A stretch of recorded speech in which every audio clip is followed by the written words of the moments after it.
if you have a dream or you have a big goal, that you should go for it. I'm happiest and most alive when I'm butting up against the outer edges of my pain threshold. For the last 2 years, I've been sleeping outside in this thing.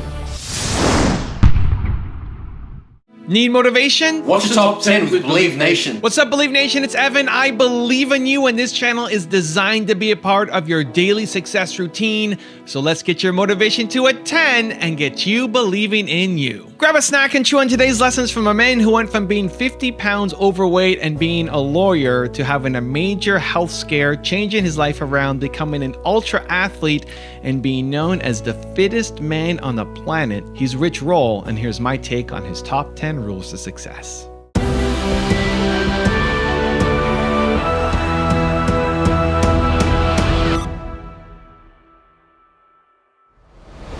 Okay, let's kick it off with rule number 1, embrace pain.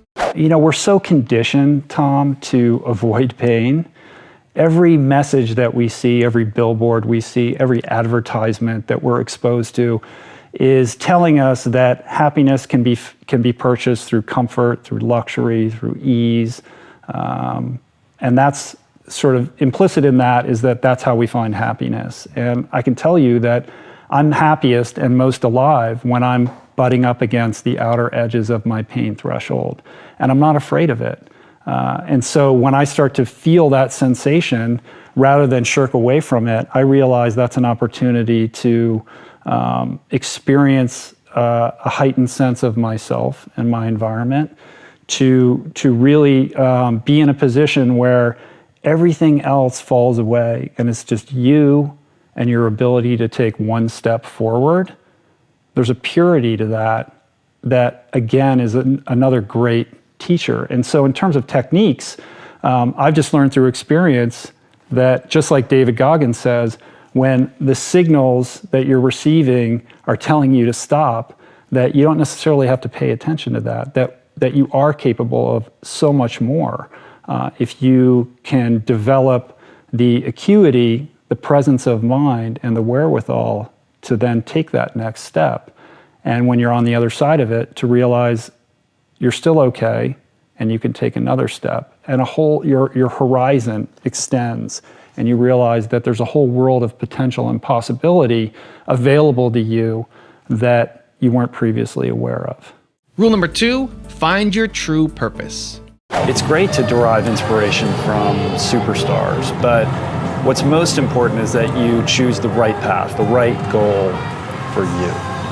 Not everybody can be LeBron James or even Des Linden, who I just had on the podcast, but we all have something special that makes us uniquely who we are. And I think and believe and feel strongly that our purpose is to really express that, because we need everybody to be more of who they really are. There is value in setting big goals, and no matter what the obstacles are that you face on a daily basis, and no matter how many times you get kicked down, how many times it's 2 steps back for every step forward, that you just keep showing up and keep showing up and keep showing up. How do you know that you're supposed to do an Ironman? How do you know that you're supposed to be a millionaire?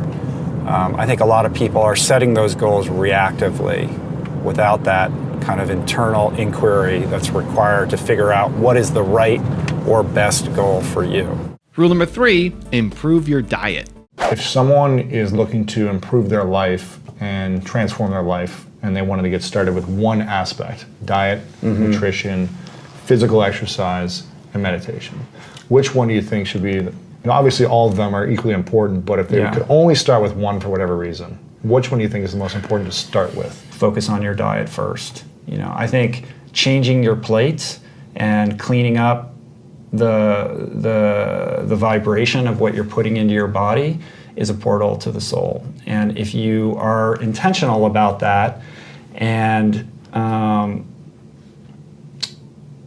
really focus on trying to eat real foods as close to their natural state. You know, in my case, I eat a 100% plant-based diet. If you're not ready to take that entire leap, just try to eat mostly fruits, vegetables, nuts, seeds, legumes, and beans, things like that. I think that will be a catalyst for future growth in those other areas. And that was my experience. Like, I wasn't ready to meditate or to be, return to becoming an athlete or any of those things. I started with changing my relationship with food. And I think when you change that frequency of what you're putting into your body, it impacts you on every level, mentally, emotionally, spiritually, etc. And it is a catalyst for progressive growth from there. So I would start with that, and the more you kind of refine that, then suddenly you get interested because you suddenly have a heightened sense of vitality. You're like, oh, I feel like going out and moving my body. I haven't felt like that way. And so the fitness will naturally follow. And then you're like, wow, my body feels good and I'm taking care of it in this way. Like, how do I tend to my spirit and my emotions and my mind? Well, I guess I'll start exploring the world of meditation. Rule number 4, be present.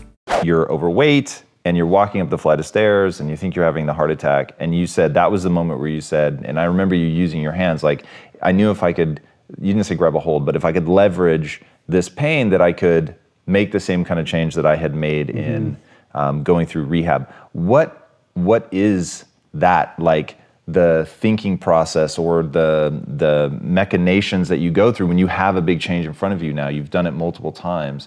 Is it goal setting? Is it imagining the world that you'll have if you don't do it? Like, what is that process for you? That's a great question. I think for me, it's really anchored in awareness and presence. You know, on that staircase, I was able to really understand that I was having an important moment in my life.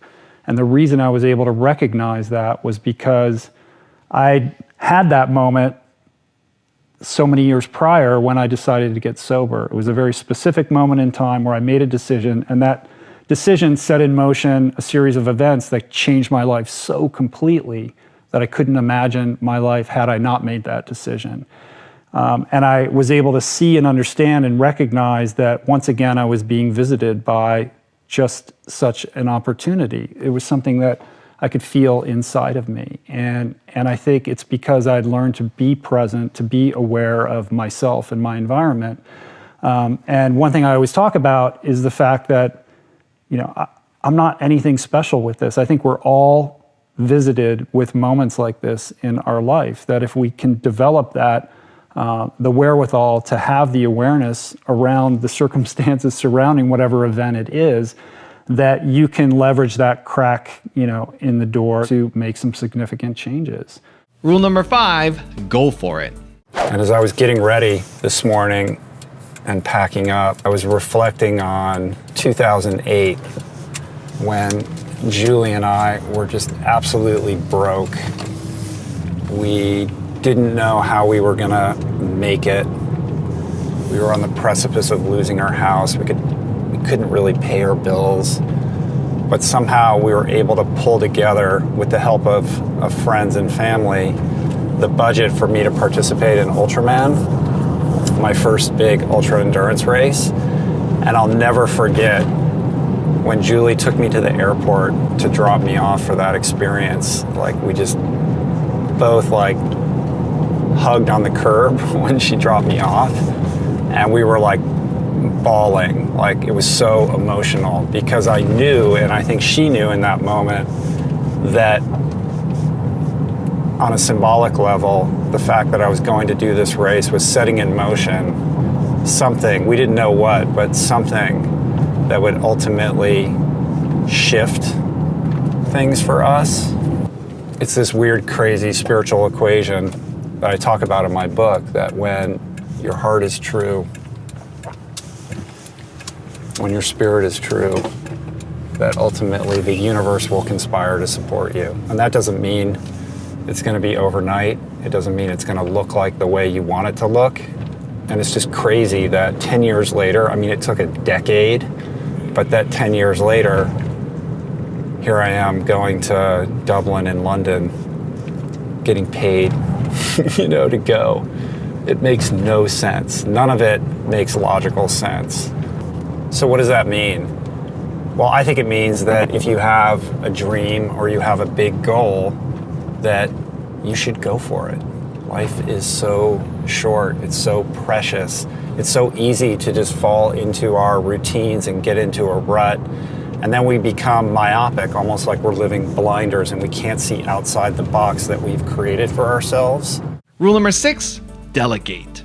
My Achilles heel is that I'm a bit of a control freak, and I try to I get too in the weeds on the details, and so I've done a better job of delegating and building my own team, and also focusing on the things that are most important that only I can do, and letting other people handle the rest, and then batching the work. I wasn't very systematic in my approach to it, so I ended up sort of working on it a little bit every single day, and I felt like I was just drowning. So I've now created a schedule that allows me some flexibility with my time. Rule number 7, go all in on something. We're taught from a very early age that we should live a balanced life, that we should eat a balanced diet. But what does balance really mean? And I've put a lot of thought into this. What does balance mean for me? If I am spending all this time out on the trail, then I'm not attending to other areas in my life.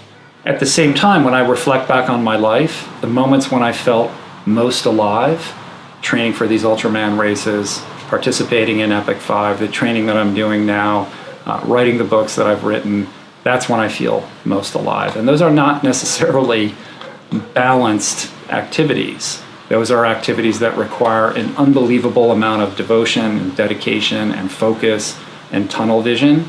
So if you were to look at my life in the micro on an hour-by-hour basis or on a day-to-day basis, it may not look balanced because I'm spending more time training than the average human being. But if you zoom that telescope out and you look at my life from 10,000 feet and evaluate it over the course of several months or the course of a year, I think you will find that it is very balanced. It's just that that pendulum swings back and forth. It will swing all the way to the side as I go in deep to do the work that I do. Ultimately, that's fine as long as it swings back and I make sure that the important things in my life, again, my relationships, my finances, my profession, my children, all of the really key ingredients to living a fulfilling, happy, purposeful life, that those are in check. So I think it's the approach that you bring to the activities that enrich your life. And there's something to be said for casting aside the traditional idea of what balance is and embracing the idea that going all in on something is not necessarily a negative thing. In fact, that might be the one thing that will bring you back to life and engage you in your journey in a way that you may have never experienced, and then gird your experience with purpose, with meaning, in a way that you can then give back and be of service. Rule number 8, seize every opportunity. How did you stay true to the vision when it just, you're literally getting picked apart down to not being able to pay for your garbage?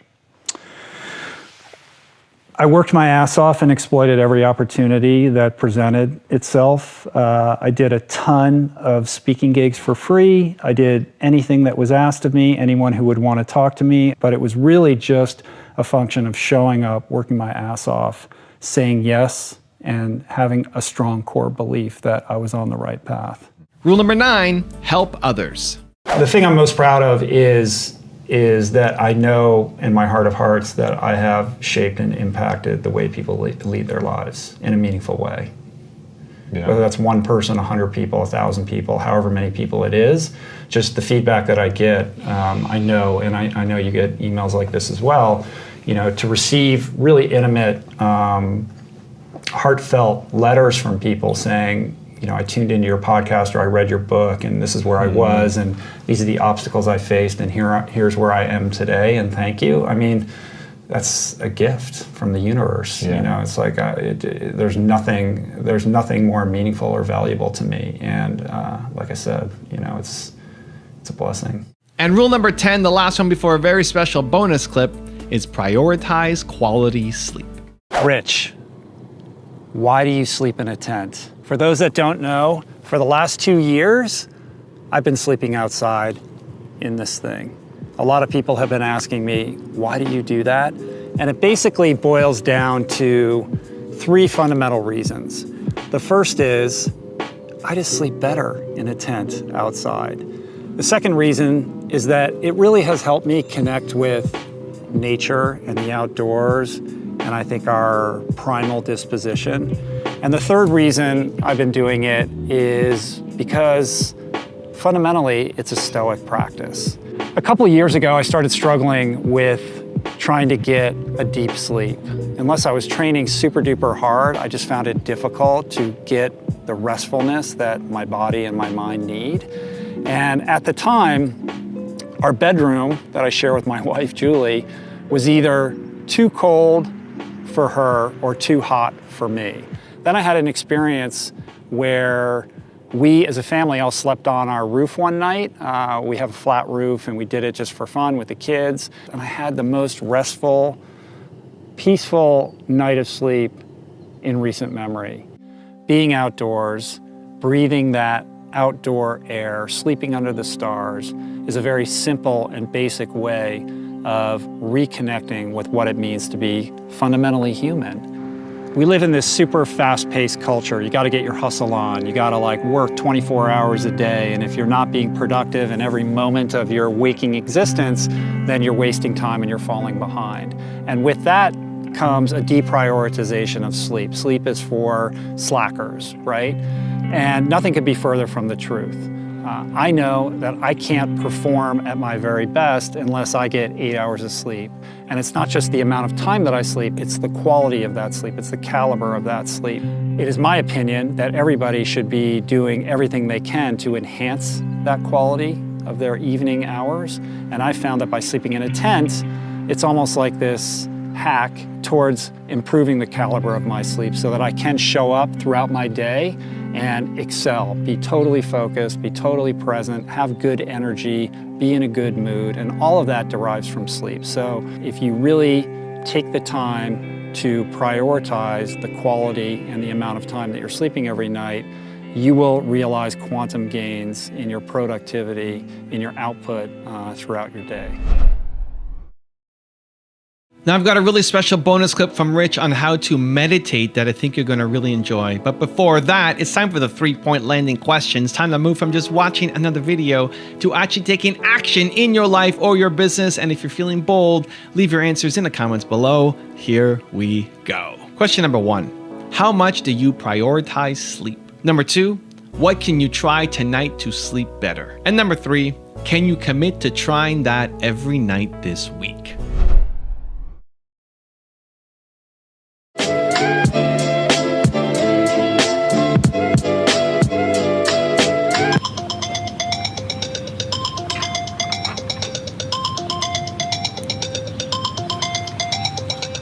It took me a long time to realize that I didn't have to judge myself if my brain was attacking me. It's just showing up for the meditation, and once you notice that, to just bring it back to the present, bring it back to the breath without judging yourself for your mind wandering off, because that's what it does. So people who think I can't meditate, my mind just runs too quickly, I can't sit still. That's actually an argument for why you do need to meditate, because you need to develop mastery over that. So let me give you the one-word secret to happiness. One word, this is all you need to be happy. The most important word ever. If you had to think of one word that's most important to you or that sums you up or that would be kind of like a little beacon.